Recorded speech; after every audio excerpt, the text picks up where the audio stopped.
Hey guys, so I'm heading to the spot that I always fly. It's really close to home, but it's gonna be gone soon. So I better hit it as much as possible before it's actually gone. They started tearing down a few of the buildings around the area. It's only a matter of time before most of these things are gone. So enjoy it while you can. Guys, I'm gonna fly it as much as possible. Most of the bandos are disappearing everywhere.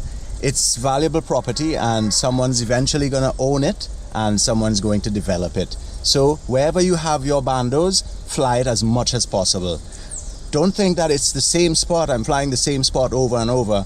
Before you know it, that spot's gonna be gone and you'll be missing it. Even if it's the same spot over and over, try and find new lines, new tricks, and use that spot as much as possible before it's gone. All right, hope you enjoy the flight, guys. Take care.